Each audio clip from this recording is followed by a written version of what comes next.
side, and a good-looking banana plant also on the right on the other side of the bridge. Now, next to the banana plant, there is an 8-foot-high statue over here on the right. This is the statue of St. Anthony, or as we know him a little better, San Antonio. This hotel is called the Hilton Palacio del Rio, the Palace of the River. Now, this hotel coming up in front of the boat is actually in the Guinness Book of Records because it was built in a very unusual way back in 1968. Ayan ang ticket nila here. 30 in general, local residents, child, and military, and senior citizen. Oh, diba? Yan, sasakay na kami. Maybe late siya. Napuno na siya. So, antay muna tayo ng kabilang bark.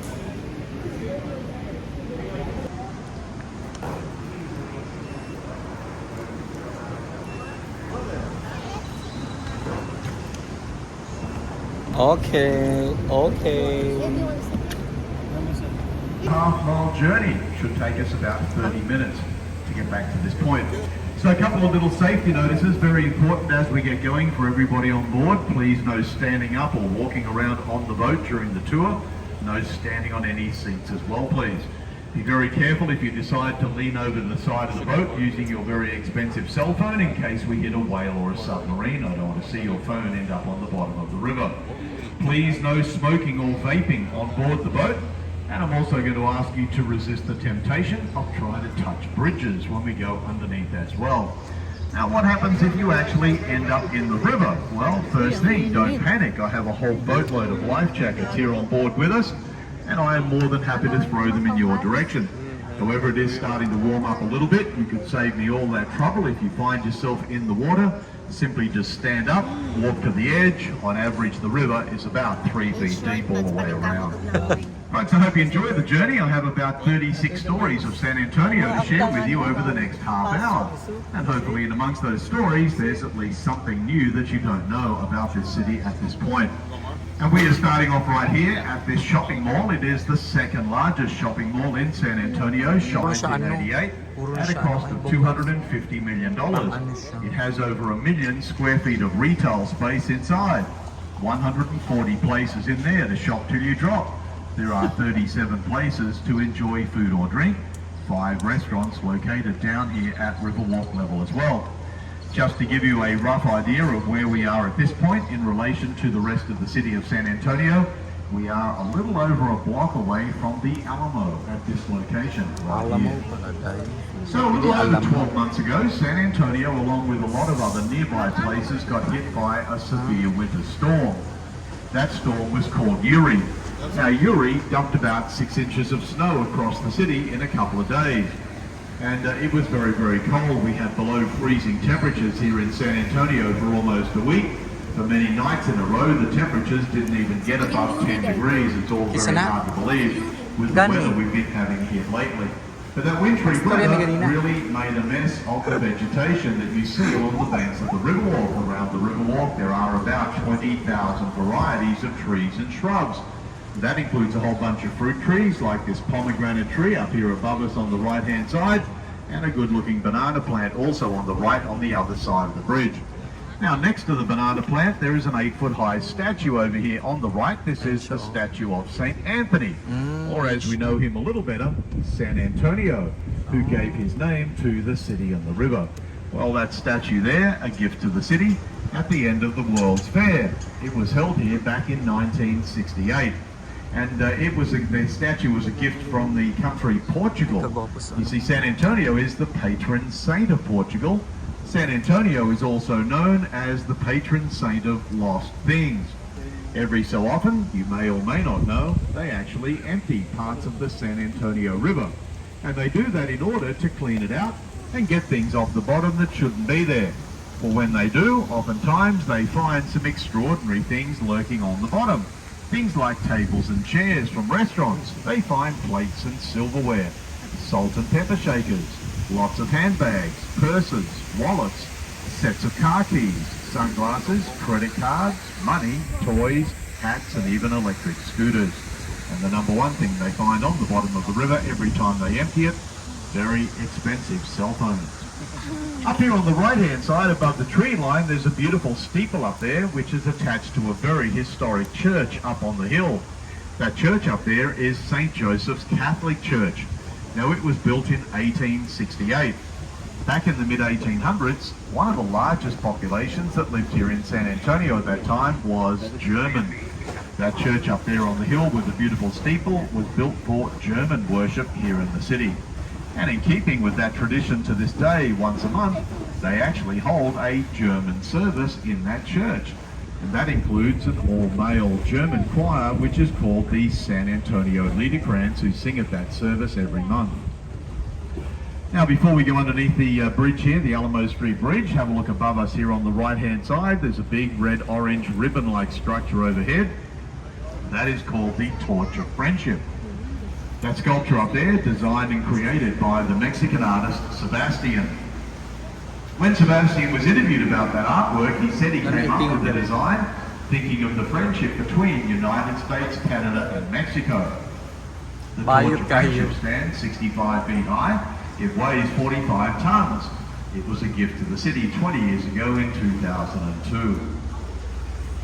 Well, here I'm just going to take it nice and carefully under the bridge, only room for one boat at a time. We'll be taking a left-hand turn and actually getting onto the natural San Antonio River at this point. Now, as we come round the corner, you'll see a big tall hotel appearing directly in front of the boat. This hotel is called the Hilton Palacio del Rio, the Palace of the River. Now, this hotel coming up in front of the boat is actually in the Guinness Book of Records because it was built in a very unusual way back in 1968. Wow. You see, when they built this hotel in front of the boat, they actually built it at two separate locations. The lower 4 floors of the hotel were built here next to the river, and that included the restaurant over here on the left, the lounge area up on top of the restaurant, the elevator shaft ahead of us in the middle of the building, and the hotel swimming pool. They were all built here in normal construction fashion next to the river. But this hotel has got 496 hotel rooms. Now, each of the hotel rooms you see above us were actually built at an engineering plant 7 miles outside San Antonio. Once those hotel rooms were finished at the engineering plant, they were all put on the back of flatbed trucks. One by one they were driven in here to the city. A crane was waiting. It would pick up each room, lift it up to the required floor, slide the room into place, and stack the hotel rooms on top of each other like Lego blocks. Well, that is called modular construction. They took a total of 202 working days to build the entire hotel. And that's how they got into the Guinness Book of Records. There's a great YouTube video showing them build that hotel, the Hilton Palacio del Rio. We affectionately call that hotel behind us the Lego Hotel. Now we're coming up to this little outdoor theatre in front of the boat. It's the Arneson River Theatre, and it was constructed in 1940. It was designed by the man that we call the father of the Riverwalk. His name is Robert Hugman, and I'll be mentioning his name a few times on the journey. On the left-hand side, seating for 800 people over there in the amphitheatre, watching all the action on the stage over here on our right-hand side. Now, if the stage on the right looks familiar, you may remember it from the movie Miss Congeniality with Sandra Bullock and William Shatner. They actually shot the pageant scene from that movie right there on that cute little stage. And this beautiful little bridge we just went under behind us, this is known as Rosita's Bridge, named in honor of a great singer here in San Antonio, Rosita Fernandez. Well, during her lifetime, she performed on that stage back there hundreds of times. And she also sang for popes and for presidents, even singing at Jimmy Carter's inauguration back in 1977. Now, this spectacular sculpture on our right-hand side is out the front of the Briscoe Western Art Museum. The Art Museum building here to our right, formerly the San Antonio City Library. It became the Art Museum back in the year 2013, named after former Texan Governor Dolph Briscoe. And if you have an interest in the days of the Wild Wild West, I can thoroughly recommend a visit to that art museum. There are hundreds of great exhibits inside that building. My favourite in there, a fully restored Wells Fargo stagecoach. Now, this interesting bridge was built by the Berlin Bridge Company. That's Berlin in Connecticut, not in Germany. they actually built 5 bridges for the San Antonio Riverwalk. All of the bridges they contributed are of the same design.